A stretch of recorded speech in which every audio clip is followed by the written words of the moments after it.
Welcome back. My name is Julie. This is a live stream. Let's plug in this microphone. Hopefully that works well. So, the plan was to be in the garden, to be working in the garden this evening. It's too hot. So, right now it is 7 p.m. Oh, I need to charge my phone. It is 7 p.m. here in Utah, and it is 93 degrees Fahrenheit outside. So that heat wave that I was talking about, it has hit. Yes, I'm having coffee at 7 p.m., but I'm okay with that because we all know I struggle at early mornings, and so instead I am going to just work with who I am and what I am, and instead stay up a little later, put on some bug spray, and go out and do the yard work in the evening. Morning would obviously be ideal because the lack of mosquitoes. Hi, Shatika. Hi, Vicky.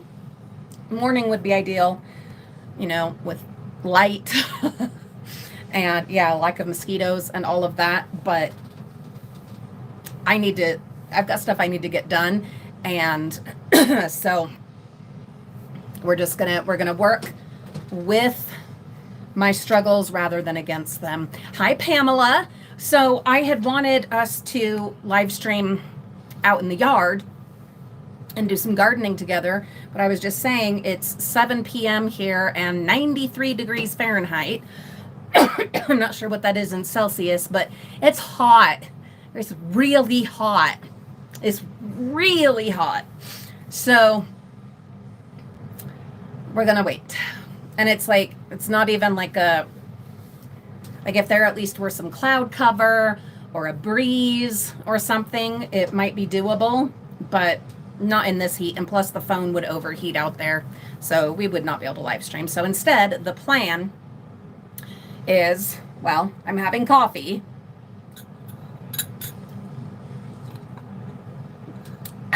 And I will work out there later this evening. Get some bug spray going and just get out there and do some of the work. I also have a head mount light that I might use because the front yard, really, it just needs to be raked and weeded, like raked because of all the foliage that I've chopped. All of that needs to be raked. Then it needs to be weeded, and the weeding is actually not even that bad, to be honest. And then I can put in the new soil and get some seeds going and stuff like that for fall. So that's the plan. But unfortunately, we will not be able to live stream. I had then considered, we could live stream in the backyard because it's in the shade. No, it's too hot even out there, and the phone would overheat. And then tomorrow and the next day are supposed to be much hotter. So it is what it is. I just desperately want to have the front yard stuff done and feel good about where it's at, As I've mentioned before, the rest of it, like detail stuff, and doing more things like putting in plants and whatever stuff like that, is not going to happen until fall, when it makes sense to be doing yard work. But anyway, I will at least feel good about, how it looks and how it's doing, by finishing the weeding, get all of the foliage and everything that I chopped, get all that out of there, get new soil in, mulch, whatever, and then it at least will look so much better. So much better. I guess the other option is to really work on my sleep schedule and try to become a morning person.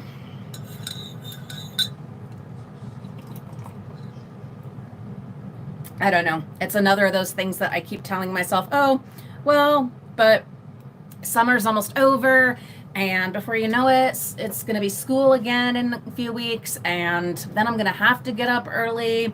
So I'll worry about that stuff then, and I want to enjoy not having to for as long as I can, and all this other very defeatist, self-destructive kind of mindset. Hi, Christina. Thanks for being here. Vicky, yes, let's do subscribers only in 3, 2, and 1. All right. Thank you, Vicky, for the reminder. I do appreciate it very much. Yeah, there you go. Anyway, so it is what it is. So unfortunately, that means I have nothing to talk about. Okay, not nothing. Not nothing. We do have a situation. So if you follow our family vlog channel, Frugal Family Flies Again, that every now and then we'll post something on. Not terribly often, but sometimes. Hey, the kids are older. It's different. It's different. But anyhow, so something happened today. You might have seen the video over there on Frugal Family Flies Again. So Olivia was supposed to go turn a sprinkler on or something way out in the Wonderland. And she said, Mom, there's a cat. And I'm thinking, yeah, we have a cat. What of it? No. It's a different cat. And I was like, uh-oh, where's Fernicus? Oh, she's probably downstairs. Oh, okay. So we go and look, and there's this beautiful but way too thin tomcat he's black and white. Anyway, he's snoozing on our porch, kind of resting, kind of stretched out. And so we opened the door very gently and just like saying hi to him or whatever. Well, apparently Fern was asleep on the chair on the porch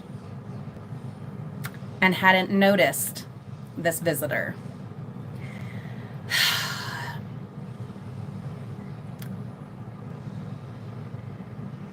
So luckily she didn't like notice him until she was like in the doorway, because she had woken up, heard our voices, heard the door, and came to the doorway because she wanted to come in. And then she realized, like ears, that something was afoot. And Olivia had a little plate of food and was taking it out, and oh boy, my little lady was upset. She's hissing, her tail's all, and her ears and all this stuff. And I'm like, I wanted to go out and play with this cat. Well, anyhow, instead, I shut the door. Lulu went out and hung out with this stray cat. And I stayed with Fernicus, and she was angry. And she was trying to get up in the window to like hiss at him and show who's boss and all of this. So I got her like a little squeezy treat. They stink so bad, these little cat squeezy treats. Blech. But I had to do something. So I'm feeding her the squeezy treat. But then she seemed to have calmed down. So I went to look out the window, and that's when I got a little bit of footage of Lulu with the cat. Fernicus was not having it. So then I had to hold her on the couch, and she didn't like that at all, even though I had just given her a squeezy treat. Anyway, she was not happy.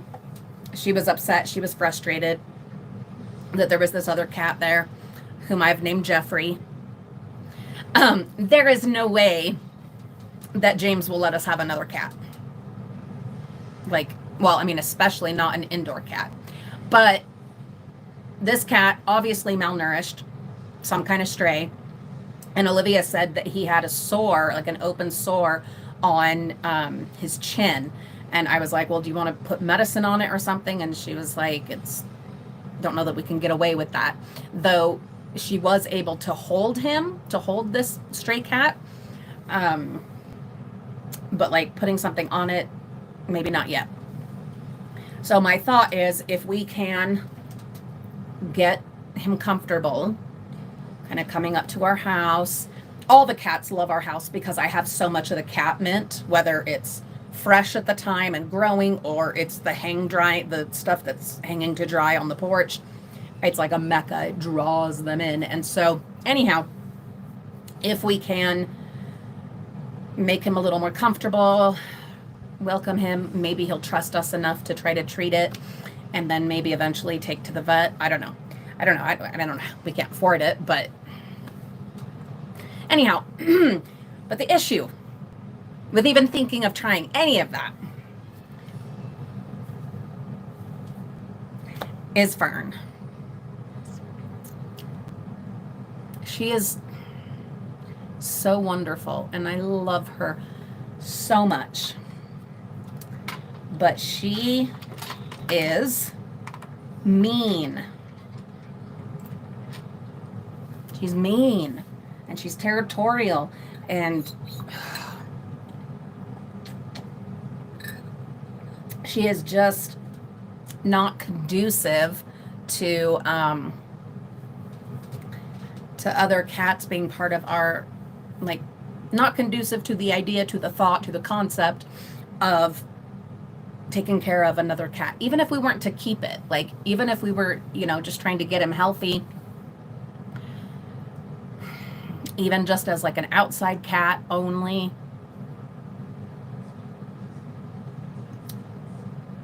Fernicus. And I was trying to talk to her and tell her, you're really lucky. You got really lucky. Why not share the wealth? Share the goodness with other cats. She wasn't having it. Probably because I wasn't saying it in Spanish. That's probably why. But yeah, that's my cat. Sorry, I have a thing I rest my foot on over here, and it's noisy, but it's comfy. Anyhow, that's the biggest thing today. Well, I have the apron on because I have been getting some more done in the kitchen. I did put up a little accountability video of that. So I got the bottom shelf done in the kitchen pantry. And then I did empty out my miscellaneous cupboard in the kitchen, cleaned it, and got rid of some stuff. Hi, Liz. Decluttered that, cleaned it, and then made room for the new bag of cat food and my special Tupperware that are for different things that I do, and made room for the food overstock, like the pantry overstock, while we work on getting it situated and set up, and onto a good system of having the right amount of whatever food items. So I did get another shelf done. So the way I consider it, I don't remember how many shelves I said I had left, but like I count the area under the pantry, even though that's not technically a shelf, but there's stuff down there and it needs to be cleaned and refigured out. And then there's like on top of the pantry, I consider that a shelf. And then a few more shelves, like the upper shelves. I was able to grab a couple of things off of them and take care of them. But then it was time to figure out a live stream. Oh, that's awesome, Alyssa. I hope you got some good stuff. Alyssa just got home from the farmer's market. That's something that I'm seriously thinking about doing next year with a couple of the kids, because we do have so much fruit and it's more than I'm able to do anything with. I did take a huge grocery bag of plums over to my mom and her parents last night, but yeah, we still have a bunch. And I've chopped the tree. Like I've taken so much off of that tree height, decreased the branches, all of that. And it's still just more than we can manage. Same with the cherries and the peaches and all of it, the apples, all of it. And like I was sussing through all of the homemade jams and jellies as I'm working on the pantry and moving the overstock to the miscellaneous cupboard and whatever. And there is so much of it. So yeah, I could make more jams and jellies, and I might just for fun, but we just don't use enough of it fast enough. Yeah. Reason being, Mariah and I are really the only ones Well, and Mariah's best friend. But we're really the only ones that use the jam and jelly. Everyone else likes honey. Like James, Reagan, Olivia, they like peanut butter and honey sandwiches. If only I had a beehive. No, I'm allergic. I'm going to be able to, but not jam or jelly. So in my family growing up, everybody ate jam and jelly. We couldn't afford honey. And so it was jam and jelly, and we went through that stuff like crazy. But of course, in my family, this family here, that is not the case. So I don't know. And it'd be really cool if I could sell like jams and jellies that we made, but in Utah, you know, you've got to have certain licenses and permits and whatever. There's like a certain amount that you can sell and be okay, but then on top of that, you also have like liability and stuff like that, because it is manufactured, or not manufactured, but processed food. And I'm not up to dealing with that. Plus, just the actual process of processing the fruit is getting difficult, you know, and I'm having to choose, you know, where I want to use my hands, which project, which chore, which whatever, you know, because they can only do what they can do. Alyssa, that is the most Utah sentence. The squash. So I don't know how it is elsewhere. You all tell me. But squash. It's so ubiquitous. This is a thing, a cliche. This is a thing in Utah. Squash. So because there is, hi Bonnie, because there is still so much Mormon LDS culture in Utah, even though us on the outside, we are growing, our numbers are growing. Are you leaving? Yeah. Okay, love you. You be careful. So one thing that we were raised to do is grow a garden. And there's nothing wrong with that if you're going to actually use it. But unfortunately, same as I've talked for years about the buckets of wheat that I've found in the dumpsters all the time, right? And like huge cans of dehydrated whatever. There's this check off the box kind of mentality. And as a former Mormon of 30 plus years, I can absolutely speak to that. Thank you. There is this, hi Rhonda, thanks for being here. Yeah, this idea, it's a mentality of you got to check off the boxes, you know, to get to Mormon heaven and everything. And so you check off the boxes. Well, one of them, the growing the garden. Okay, so people will grow gardens. There's a particularly notorious one that my brother used to live next to.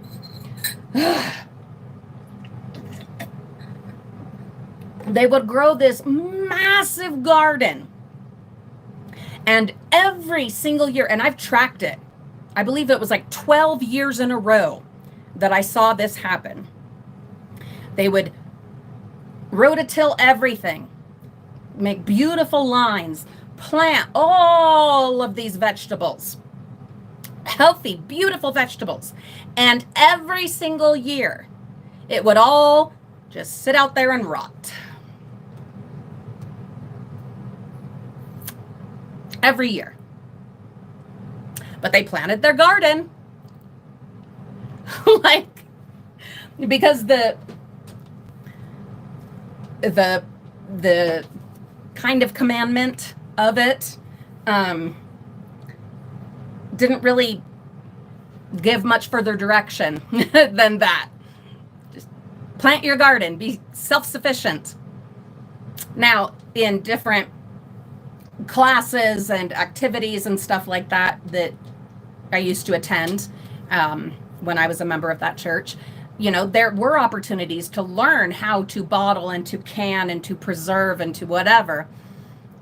And plenty of people did that. My mom, my grandma, myself, my in-laws, absolutely, but not everybody. So yeah, it's a thing. Well, one of the, for whatever reason, because of how well it grows here, I think is probably the biggest reason. But one of the crops that is just such a cliche is squash, specifically zucchini and like crookneck or yellow squash. Yeah, but most especially zucchini. Everybody has extra zucchini or yellow squash. You'll see it on like the Facebook pages, like local community pages. I didn't charge my fan. It's warm down here.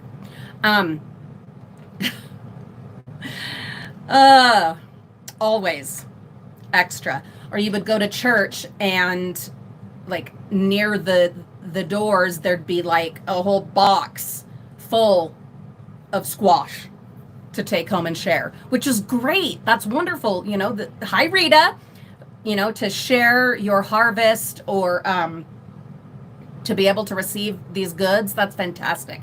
That's wonderful. But I don't know. It's just it is as much of a cliche in Utah as green Jello. That's just one of those things. Bonnie! So maybe it's just a church thing in general, except I've never heard of it in like Catholic churches to do this kind of thing, but correct me if you have other experience. But Bonnie says that her sister's church is great for putting zucchini in your car if it's not locked in the parking lot. Yes. And like, I remember you'd be pressured into taking zucchini, yellow squash, even if you had no idea what you were going to do with it. Yeah.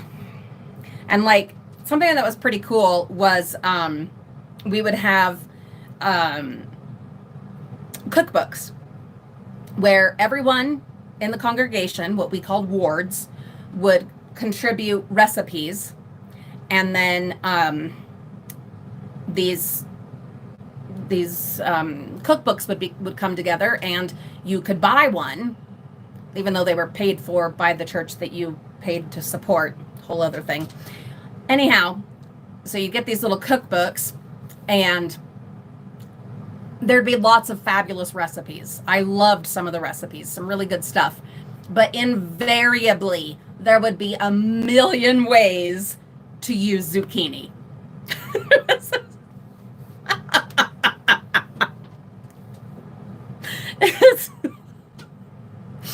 Yeah, I gotta say, I love some chocolate chip zucchini bread. Ooh, ah,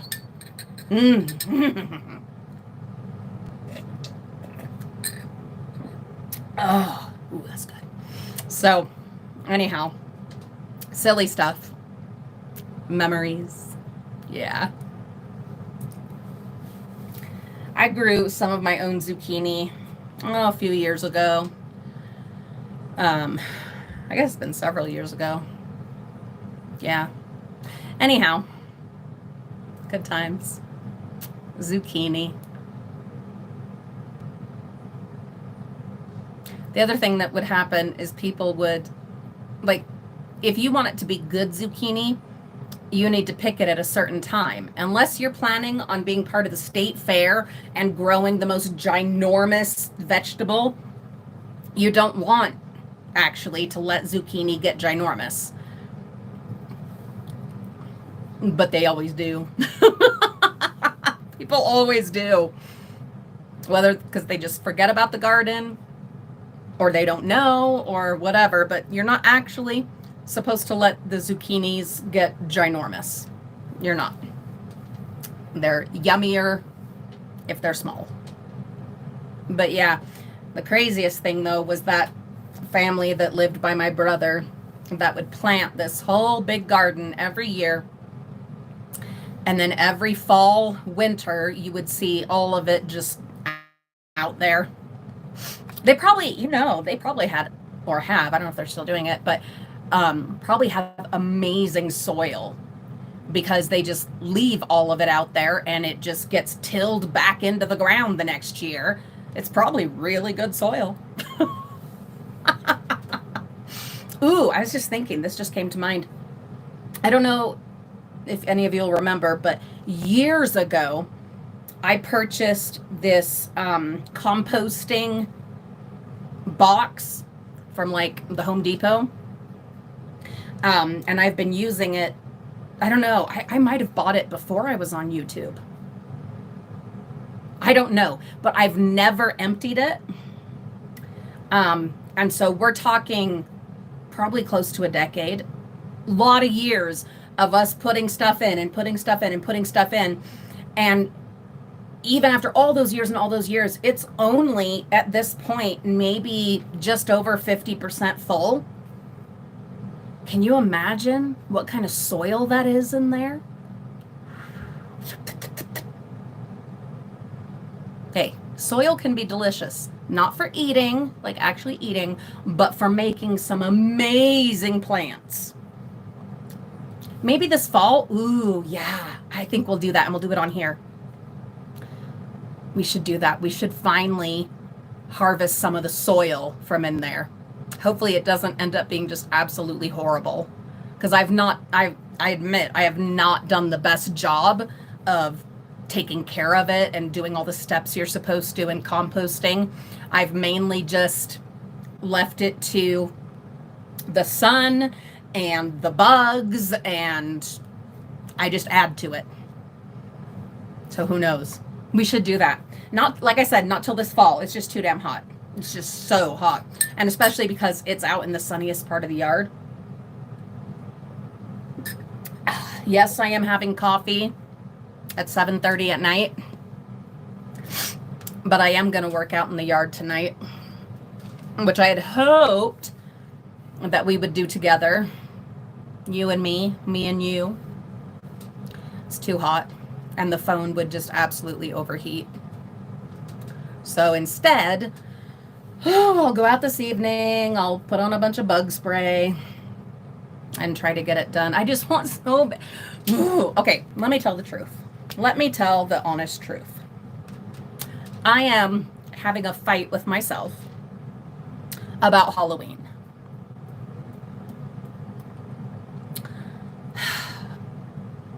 I know I have committed to working on the front yard, the flower beds, put in more mums and asters and things like that, bulbs for spring, really getting in there and giving it the love and care that it deserves. Oh, thank you, Rita. I'm glad you saw that video of Kitty. But I keep I keep seeing videos pop up on TikTok of Halloween type things. And then even earlier, I was in the living room and I saw some hooks on the walls that need to be taken down. And I was like, but those held specific Halloween decorations. That's why I put them up there. And I want to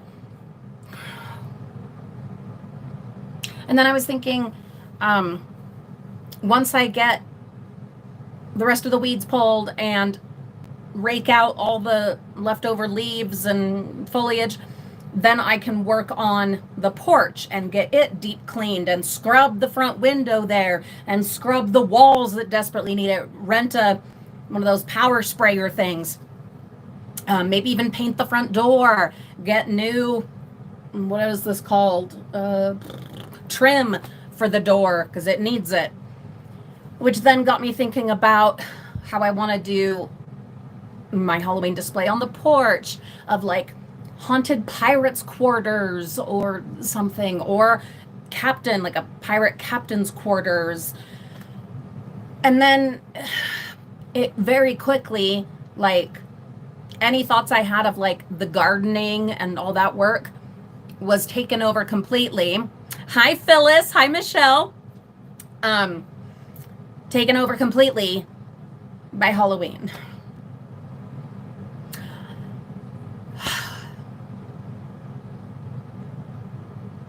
I need to find a balance. Because as I was saying earlier, I only have so much energy, so much that I can do with my hands in a day or a week. Even if I use medications, even if I use compression gloves and salves and all of that, there's only so much I can do. So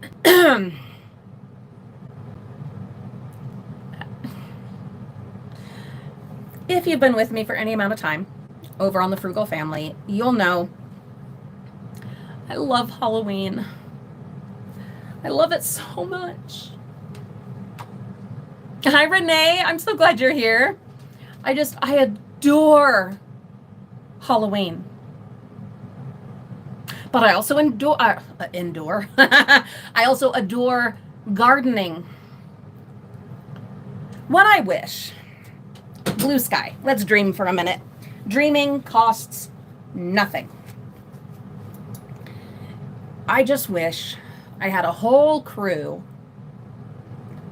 that would come in one day and do all the stuff for me.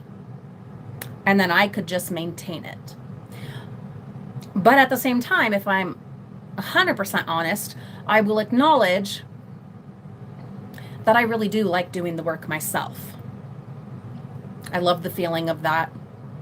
I love that sense of accomplishment, that sense of ownership, all of that. There's pride. There's so much pride there.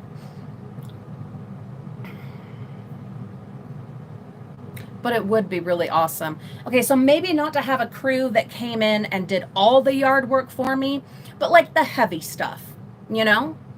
There are definitely some things that, like, I want to have that little terrace, you know, built out there that I have the place planned for and everything. And I want someone to come and put in sprinklers. That would take a lot of work off my list. There's things like that that I want, that I think would be cool to have someone come in and do. And have someone come in and power wash the whole house and come in and clean all the windows. Carol! Did you see I texted you earlier? I don't know if you saw or if you texted back. I don't know because I haven't looked. But hi, my sweet Carol. I'm so glad you're here. Oh, you just made my day. All of you make my day. You're wonderful and you're fabulous. But you guys know I have a long, beautiful history with Carol and just the most fabulous friendship that I never knew could happen, but did. Thanks, YouTube. Anyway, I need to decide and stick to some prioritization of my time and my energy. You know, it has to be the yard work. It has to be. I know it has to be. It's vital. It has to get done. It has to. It's just that normally, many of you know, that right now would be when I start Halloween. Normally, August 1st. I can't this time. I can't. Number one, we're planning the anniversary road trip in a couple weeks. And so I've got stuff to figure out for that and to prepare for that. And then also, the front yard has just been so terribly neglected the past few years. And it's our property. Like we own our property. We need to be investing in our property, taking care of our property as homeowners. Those are things that grown-up things that we do need to do. Plus, I love when it looks beautiful. I do. I love when it looks beautiful. I do. But I love Halloween also. I have so many passions. The other thing that the other thing is that I am really in a crafting mood, but I can't do any of that until I finish the shed stuff. But with the heat wave, that can't get done. So I'm kind of almost stuck in a place of like kind of limbo. But realistically, and that's why having a cup of coffee at 7:30 in the evening, because I am going to buckle down and get out there this evening and finish up the stuff in the front yard. I'm not going to work on the porch, not tonight, but I will do the weeding and the raking and get the soil distributed with help, not doing that on my own. I will get that done. And then I suppose a possibility is it's just these 2 really hot days, like 2 super hot days that we have tomorrow and the next day. Like I have doctor's appointments and chiropractor and my therapeutic massage and then school stuff and whatever, all of that. So I don't see much else happening as far as any of that. And then plus I still have the pantry to finish cleaning out. So really, I'm not going to work on the yard or Halloween or crafting for the next few days. Like after tonight, after I do the yard work tonight, I'm not going to be doing any of that for several days. Well, for a few days. So there really isn't, I guess there's not that big of a like issue because I can't do it anyway. Because it's too hot. Oh, that was so good. God, that was good. But it doesn't mean I can't dream a little bit.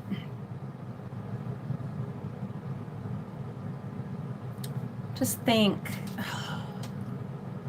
So something I've always wanted to do. And this would be amazing.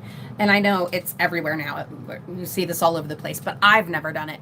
And that is to have skeletons climbing up my house. How cool would that be?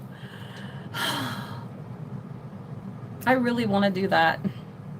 Have skeletons climbing up the house.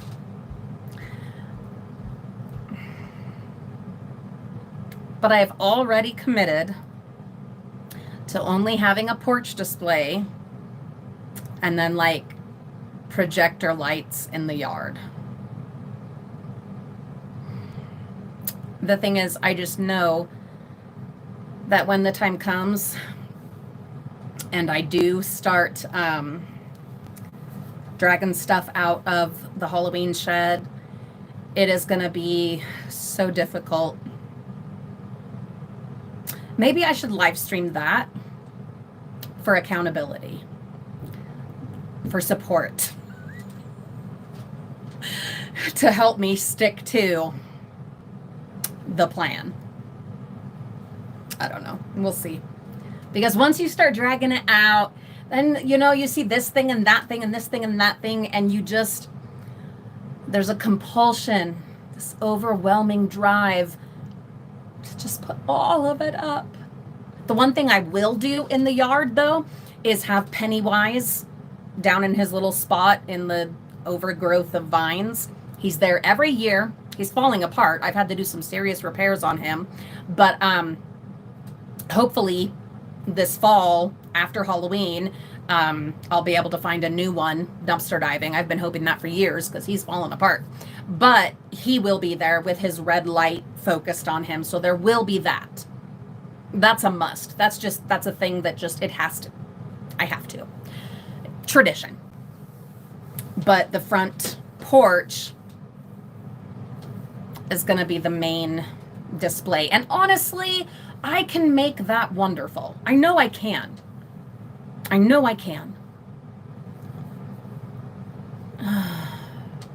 Yeah. It's difficult when you have 9 million passions and not 9 million hours or 9 million something some measurement of energy. Phyllis, yeah, Kitty's video. So did you see the stray cat that showed up on our porch that Kitty was none too happy about? I've called him Jeffrey. I know, Alyssa, but I also promised you guys last night that I was going to do 2 hours of editing today. That didn't happen. I think a big part of it, honestly, is look at all this honesty. I'm just here it is. Is my sleep schedule is way too out of whack. And that I've just been making excuse after excuse about, well, summer's almost over and and then I'm gonna have to get up early, and so until then I'm just gonna blah blah blah. That's the reality. That is the reality. So probably, I mean, I've already had the coffee, so obviously I am gonna be up a little bit later tonight, not like terribly, but at least late enough to get that work done in the front yard. But then the responsible thing to do would be to work on my sleep schedule. You know? Oh, Phyllis, that sounds lovely. Yeah, I've actually been in the mood to scrapbook too. No humidity here, Renee. No humidity. Yeah, see, Renee, that's what I'm thinking. Getting a landscaper would be awesome. What I really need a landscaper for is our 2 lawns. The one on the patio and then the big lawn. They need to be completely redone. They're just not level at all. They're terrible, dangerous.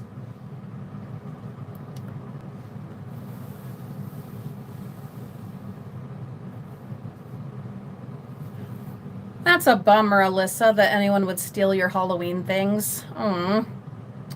Hi, Judy. Thanks for being here. Yeah, Bonnie, it's tricky. I get this feeling that, oh, if I make a promise, then I'll stick to it. It's not true. And not because I'm a bad person or I don't want to fulfill the promise. That's not it at all. It's just, sometimes it just doesn't happen. Except these daily live streams. What? I have no idea how many days this is now that we have been live streaming every day over here. Every day. I may not get hardly anything else done on my list every day, but we've been doing this. We've been doing this. Oh, Judy, it's not a Stanley. It's a, what is it called? Tal. T-A-L. Got it in the dumpsters. The kids and family and friends have given me stickers. How fun. Yeah. I've got my electrolytes in there. Getting back on my electrolytes. But yeah, we've been live streaming every day. So at least there's that, you know? And you might recall how difficult that was for me to commit to even one live stream a week over on the other channel. And over here, every day. Pamela says this might be number 15. Hi, Lab. I'm so glad you're here. Number 15? 15 days in a row of live streaming for at least an hour? Like, I need to find the cord for this little fan. It's freaking hot in here. That's not the one. That's not the one. Ooh, but that is for my phone, or my phone, for my watch. I do need to plug that in at some point.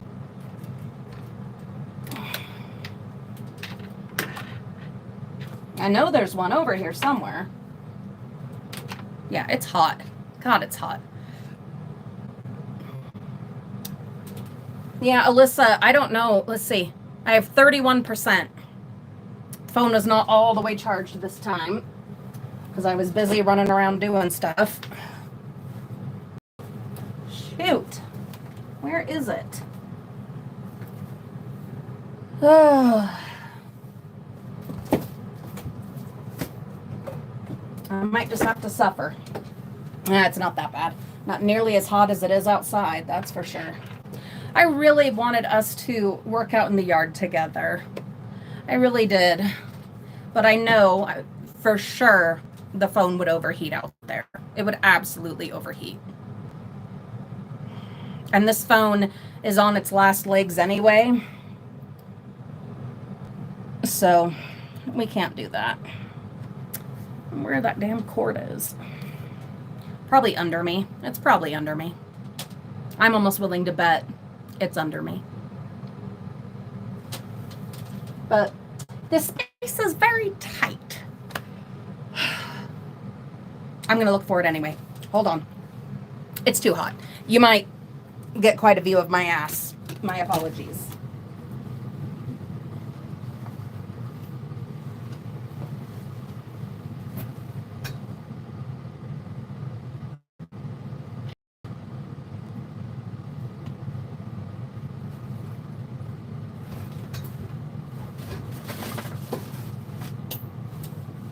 Well, damn. I found some other cords. I do this without knocking everything over. Nope. I don't know where it is. But I also really need to clean up down here. You know? Do another tidying up session. Add that to the list of things to do during these really hot days. Maybe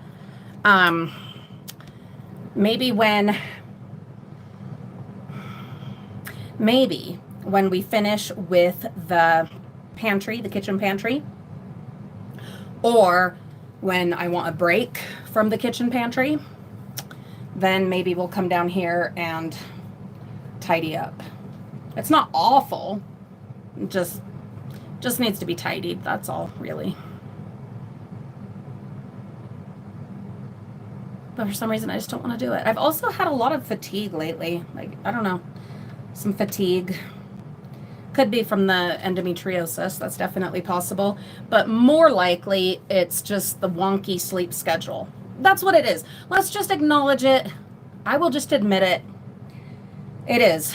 It's got to be this wonky sleep schedule. I'm just not getting enough good sleep. That we know it's true. It's okay. We can just say it. Don't you hate when you have to deal with crises of your own creation? Like, deal with the consequences of your own actions. But there's another part to it too. And I wasn't going to mention it, but now I'm going to. Because I need to process it. So, warning. A lot of you know this is where I come to process difficult things, right? But warning, I will be talking for a moment about Gaza, Palestine, death, genocide, starvation, children dying, children starving, murder. I know that's part of it. I had avoided for some time news and headlines and videos and all of that. But I had recently, yesterday or the day before, gotten back on TikTok for a little bit, just kind of here and there. And this morning, I had gotten up and I had taken my morning medicine and then went and laid back down, and wasn't going back to sleep. So, so I got on TikTok. And at first it was just silly stuff and la la la. And then some really horrible, very devastating videos about a situation. I mean, the whole situation is absolutely horrific, but like we are in real time watching a Holocaust happening. And I don't know all the details of this part of the situation. All I have are the few TikToks that I saw this morning, but that really started messing me up so bad that I couldn't breathe. And so I had to shut it off. But they were documenting these several children between the ages of like 8 and 16. My son is 16. All of them were male, and they had been shot while trying to get food from the aid sites, like distribution sites that are sponsored by America, by the US. And they showed videos of these men and boys who had come in groups or on their own to these aid sites being shot down as they were there trying to get food. And then, of course, the mothers and families of these men and boys wailing over their bodies.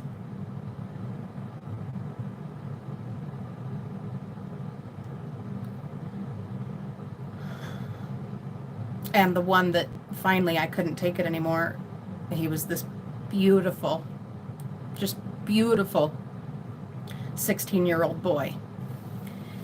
And of course, like I said, my son is 16. And so I couldn't breathe. I could not breathe. I was so upset. And I know that that's part of it all. That's kind of hanging over me. One of the other videos before that was this just absolutely precious, beautiful, adorable little boy who was probably 10 years old, digging through the rubble of this building that had been his grandparents' home, trying to find his grandparents, trying to dig out his grandparents. He was so beautiful. He was so fucking beautiful. But that 16-year-old boy and his mom just wailing and sobbing and begging him to wake up. And I have an experience that I can't go too much into, because though part of it was my experience, it's not my story, even though I was there, and part of it was not my story. It's not my story. But I'll just say that I have, how to put this, I have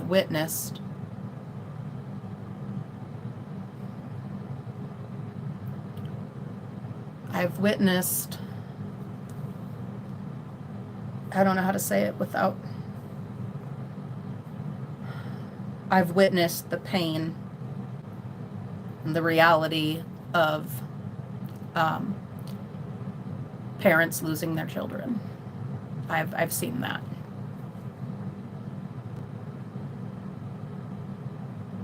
Way too real.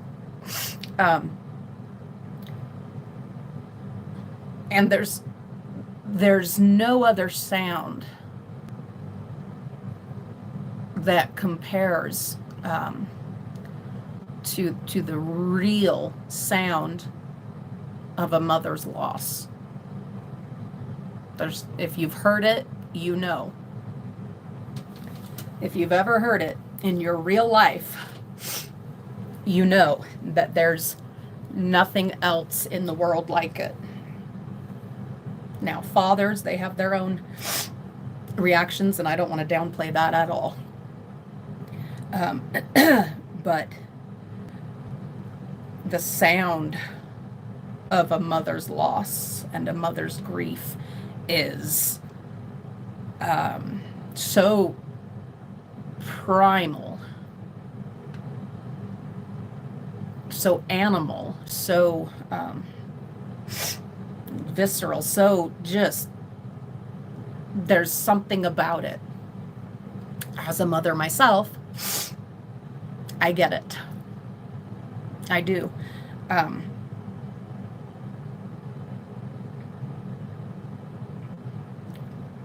So I know that part of my lack of energy and lack of desire to get anything done, or to be able to focus on getting anything done, is partly, at least, all this shit that's going on that I can do nothing about. Let me see how much we've got. Might have to move you guys to the charger. We only have 26% left. So how do you deal with that? How do we, like my sister said, how do we stay aware of what's going on in the world? Not have our head in the sand, but also not lose our minds and still be able to live every day and smile every day and work on our yard and, do your pantry, how do you do that? If you have any suggestions, I'd love to know. None religious based, please. Hi, Renee. Thanks for being here. But if you have other ideas other than praying or religion, I would love to hear them. Yeah, Michelle, I saw this video of some refugees, for God knows why, being brought to Texas of all places. I'm they're welcoming these Palestinian refugees who tomorrow are going to get kidnapped by ICE probably. But anyhow, they tried giving toys and stuff to these children. And I guess on the news, they showed some of them, but they only showed smiling kids. Whereas on TikTok, you see a lot more on TikTok than you see on the news. That's reality. Okay. So these kids, they were handing out a soccer ball and whatever, but the kids and the poor mom is trying to help elicit some kind of reaction. But these kids, their eyes were dead. They just had dead eyes. They're there. They're very well groomed. They're beautiful children, dressed nicely. Their eyes just dead. There was just nothing there. Nothing. It was a creepy thing to see and a heartbreaking thing to see, but no smile, no recognition, no just, kind of they're just not there. And why? Well, because who knows what they've seen and what they've gone through.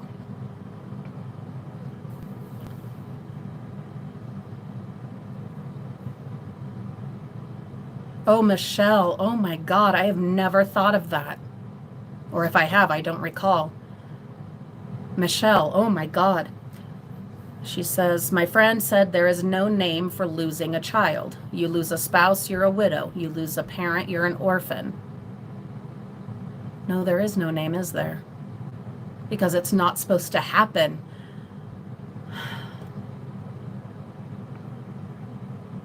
perhaps we just don't want to give it a name. I think there's something psychological there of why we don't, in our language, have a name for that. I'm going to look into that. Do any of you know if in any other language there's a name for parents that lose a child? Is there a name? Is there a word? I want to know.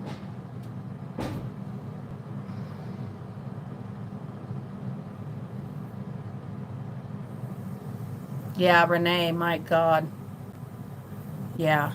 Vicky, have a beautiful evening. Get some good sleep. Thank you for being here. Renee, I don't think it's just that you're an Aquarius, Renee. I think it's that you're human and you have a heart, a good heart, and you care. And that's a beautiful thing. It's a painful thing, but a beautiful thing.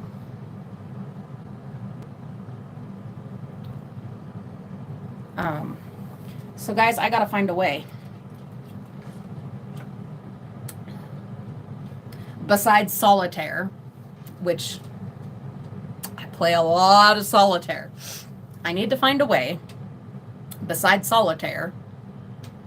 Now, I could be handling this in a lot worse ways. I'm not like drinking, drugging, any of that. Not that I blame people that end up on that path to deal with trauma and all of this madness. But I need to find a way to balance it. I don't know. I don't want to just ignore stuff that's going on. I don't want for anyone to be able to say that I was one of the people that just ignored it. I don't want that.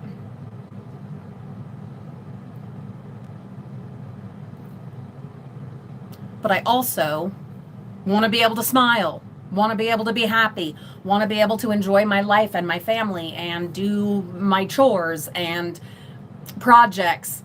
That is a good idea, Bonnie. I have gotten back to reading that book I was telling you guys about the other day, The Hill. And so I've gotten back into reading that again. And it is helpful. I need to force myself to sit down and read more often. Michelle says, I meditate and turn up music like Prince. Oh God, yes.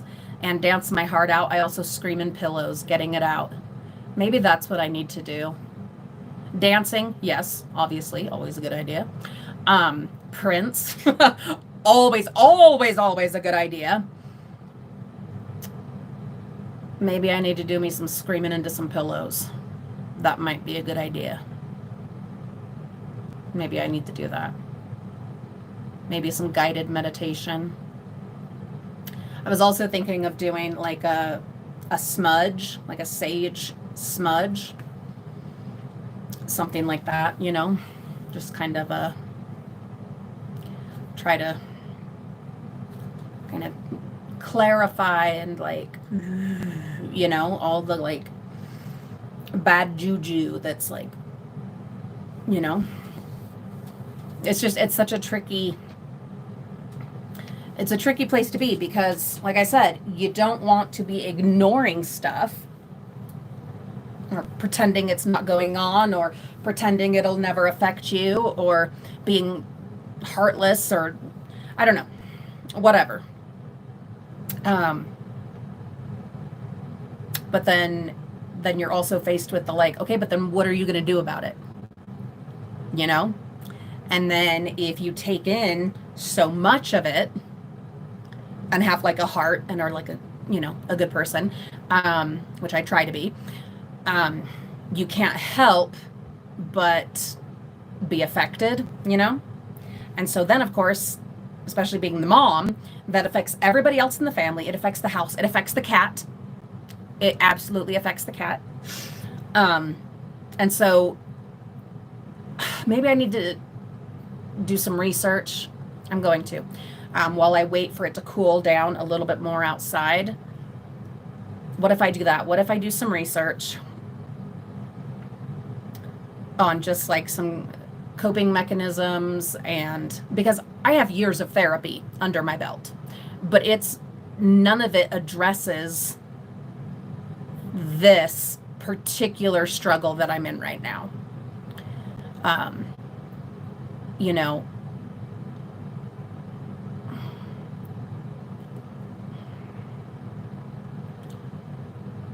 so I need to figure that out. I mean, we are in unprecedented times, even though history is absolutely repeating itself because of like other circumstances and factors about, the year 2025 and the time we're living in. A lot of it is absolutely unprecedented. And so there's not like a guidebook of, okay, here's how to still be a mom, a good mom, a loving mom. Here's how to still be productive. Here's how to still live your passions, to still have joy, while also acknowledging the shitstorm going on around you. You know? Oh, I love the serenity prayer, Judy. I love it. I don't live it, that's for sure. Unless, well, that's not entirely true. Here's the issue I run into, is that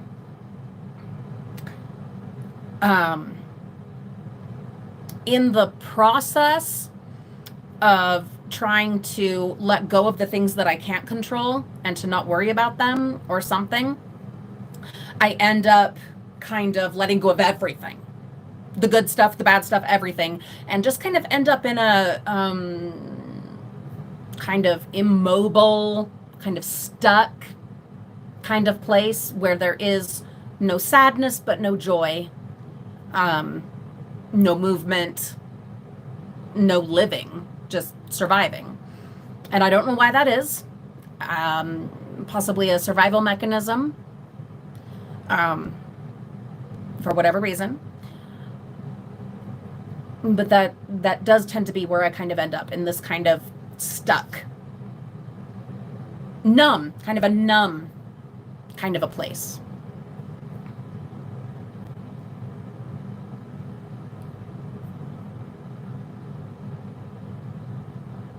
Oh, Michelle, that's so beautiful. Thank you for sharing that. She says, working in healthcare during COVID destroyed me. I can only imagine. My daughter, one of my daughters was in, I'm not going to go into all of it, obviously for privacy reasons, but was in the ICU during COVID. And so only one of us was allowed to be in there at a time. Even in the ER, only one of us was allowed to be in there at a time. That was awful. It was so awful. Oh, I love Reiki, whatever you call it. I am going to the chiropractor and massage tomorrow, and my massage therapist, it does amazing energy work. She does amazing energy work. I'll hit her up for some of that tomorrow. This is a good idea.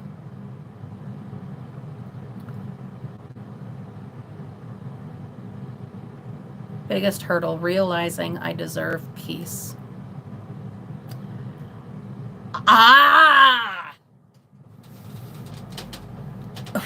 Have you gotten there?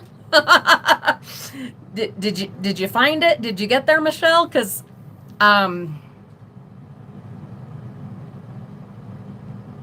I'm not there.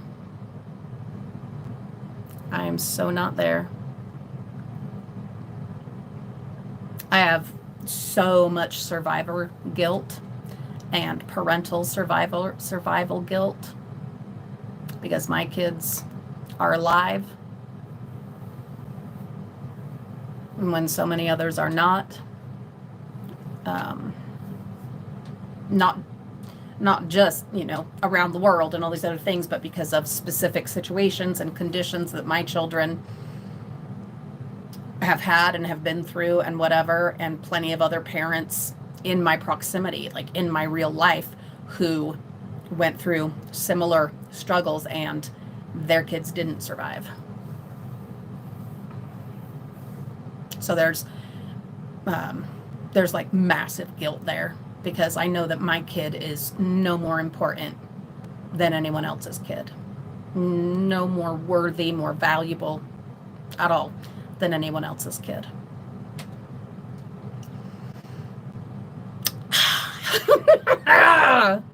Yeah, Lab, you understand the numbness? Glad I'm not the only one.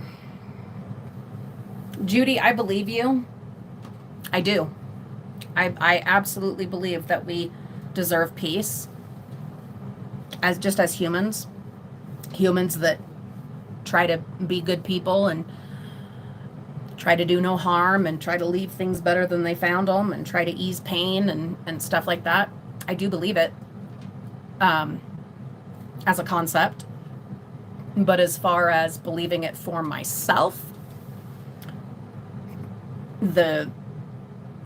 like everything I just said, the guilt and all of that. Because like, I think about it sometimes, and I won the lottery in life. I won the lottery in so many ways. Am I rich or powerful or any of that? No. But I have such a good life. Are there struggles? Is there pain? Absolutely. I live in a burning down circus of a body, but I have such a good life that I just randomly ended up with. Are there choices I've made along the way and different things that have helped contribute to this life? Yeah. But there's also a million awful decisions that I've made that just as easily could have had me dead by now. You know what I mean? Or in a really horrible life situation. So yeah, it's tricky. It's tricky. I want to end on a happier note. We only have 19% battery life left. And I need to pee.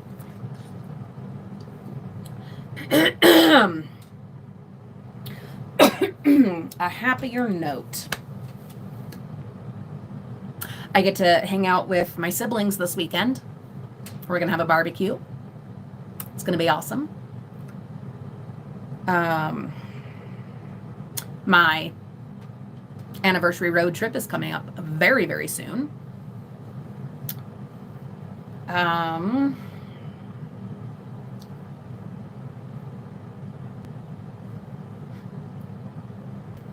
kitty, even though she was upset earlier today about Jeffrey, the stray cat that we were being friendly with, she does in fact love me again. She has forgiven me for she has forgiven me for taking Olivia away for over a week on our road trip. She of course forgave Olivia right away. Like right away. Obviously, all the blame was on me. And that's fine. That's fine. But it was frustrating that she wanted nothing to do with me because I took Olivia away. But now she has finally decided that the silent treatment and the distance and the punishment has been enough. I have done my penance. And now she loves me again. Cats are finicky that way. It is what it is. My mom, there's another lovely thing. Yesterday evening, I got to hang out with my mom and her parents for a couple hours while Reagan was at volleyball. And that was nice. And she reminded me of, because I was talking to her about the cat and everything, and she reminded me of, like, just over 10 years ago when her and my dad, rest in peace, had gone to Mexico for some experimental cancer treatments. When my dad, became terminal. I mean, he was always terminal, but they actually acknowledged that he was in fact terminal, and so they started turning toward, alternative treatments and ideas. Anyway, so they were down in Mexico in Puerto Vallarta, and then they were gone for like a month and going to like this kind of witch doctor kind of a thing, when you're dying and all that. I mean, you'll do almost anything. But anyhow, they got back and they had two cats, and my mom still has them. One is Amarillo, also called Frosty. And then the other is, excuse me, Kathy, I see you now. Hi, Kathy. But one is called Amarillo, or Frosty, and the other is Oreo. Well, anyhow, Oreo is just the most lovingest, fluffiest. She wants cuddles and loves all the time. Amarillo, on the other hand, that is not, she's an orange cat. Apparently, that like says a lot. If you're a cat person, then like, you know, orange cats, they are their own thing. So anyhow, my mom and dad walk in through the garage and they hear the cat barreling down the stairs, running across. It was a big house. Coming down the stairs, running across the house. Excuse me. And runs up to them, stops, like slides to a stop, looks up, and then slowly, in this kind of sauntering way, turns her head with her nose in the air, turns around, and saunters away from them. And it was over a week, maybe a week and a half, before she deigned to acknowledge them again. Cats are so dramatic, so incredibly dramatic, which is fine because so am I, but so silly. No, Judy, she's not named after the absolutely yummy, delicious Wendy's dessert. No, it's because my mom found her as a kitten abandoned in the snow and ice outside of like a veterinary clinic that was not open. And it was a weekend. And my mom had just happened to notice something in the snow and ice as they were driving by. She stopped. This little kitten, abandoned. Excuse me, God. And that's why they called her Frosty. But she's also, you know, this orangey yellow cat. So, of course, they called her Amarillo. So, anyway. And then Oreo is this fluffy, fat, black and white, beautiful specimen of a cat. So, of course, she's Oreo. We've only got 17%. Let's wrap it up. So, oh my God, Kathy.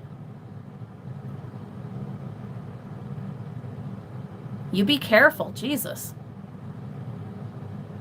You be careful, Kathy. You be careful. All of you, be careful. Be well. Because on a selfish note, I need you.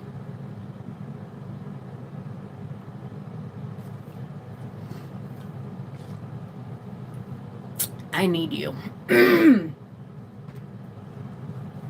Yeah.